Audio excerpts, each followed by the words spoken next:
There are 3 books in the Bible that have come to be called the wisdom literature: Proverbs, Ecclesiastes, and Job. And all of these books are addressing the same set of questions. What kind of world are we living in? And what does it look like to live well in this world? So, how to be good at life. Yeah.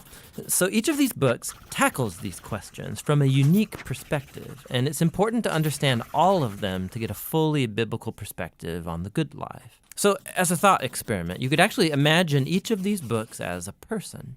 So Proverbs would be like this brilliant young teacher, and Ecclesiastes the sharp, middle-aged critic, and Job would be this weathered old man who's seen a lot in his day. We're going to start by meeting the book of Proverbs, the brilliant young teacher. And she's not just smart, she's smart about everything: work, relationships, sex, spirituality.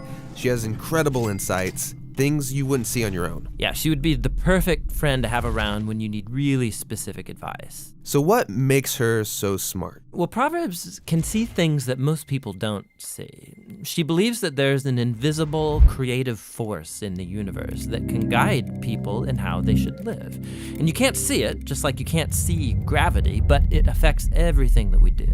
So what's this force? Well, in Hebrew, it's called chokhmah, and it usually gets translated into English as wisdom. It's an attribute of God that God used to create the world. And chokhmah has been woven into the fabric of things and how they work. So wherever people are making good or just or wise decisions, they're tapping into chokhmah. And whenever someone's making a bad decision, they're working against chokhmah. Right, or as it says in Proverbs chapter 1, the waywardness of fools will destroy them, but the one who listens to wisdom lives in security. So it's like a moral law of the universe. Yeah, it's a cause-effect pattern, and no one can escape it. And Proverbs personifies all of this as a woman. Yeah, Lady Wisdom. Right, and she roams around the earth, calling out, making herself available to anyone who's willing to listen to her and to learn. Which leads to the second thing Proverbs believes, that anyone can access and interact with wisdom and use it to make a beautiful life for yourself or for others. You can create with it like a designer. Yes, in fact, chokhmah in Hebrew isn't simply intellectual knowledge. The word is also used to describe a skilled artisan who excels at their craft, like woodworking or stonemasonry. So you show you possess chokhmah when you put it to work and develop the skill of making a good life. Okay, that makes sense. So let's do this. Let's go find some wisdom. But before you do, Proverbs has one more really important thing to consider. Chokhmah isn't some impersonal force. It's an attribute of God himself. And so in Hebrew thought, your journey to becoming wise has to begin with what Proverbs calls the fear of the Lord. It's this healthy respect for God's definition of good and evil. And true wisdom means learning those boundary lines and not crossing them. Now, all those ideas you just unpacked are in chapters 1 through 9 in Proverbs. But when I think of the book of Proverbs, I think of the collection of sayings, the Proverbs themselves. Tell me about those.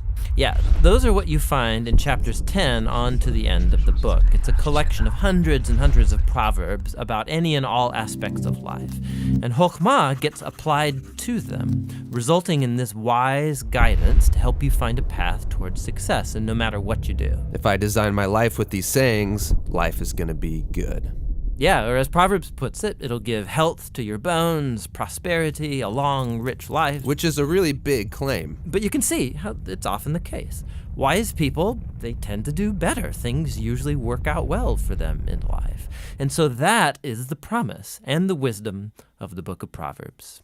The book of Proverbs is really beautiful, but if we take a step back, some people would argue it's a little too simplistic, because sometimes horrible things happen to really wise people, and sometimes foolish people get rewarded. It doesn't always work the way we think it should work. That's right, which is why we need to go and listen to our next wise friend, Ecclesiastes the critic, because he's wrestled with that very problem, and he's going to push us further in our journey to find the good life. Hey you guys, thank you for watching the Bible Project. You can find a lot more videos like this one on our YouTube channel. We believe the Bible is a unified story. It all leads to Jesus and has profound wisdom for the modern world.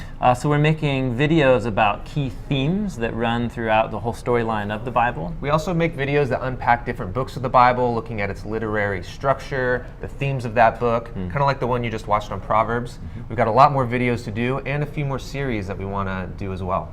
The Bible Project, it is totally supported by you guys, and thank you so much for all that you're doing. We want to make this whole video library available for free to anyone, anywhere, and that's because of you guys giving one-time gifts, or you can sign up to become a monthly supporter as well. On our website, you could download full resolution videos, you could download posters and study guides and other things. It's all for free on jointhebibleproject.com. Thank you guys.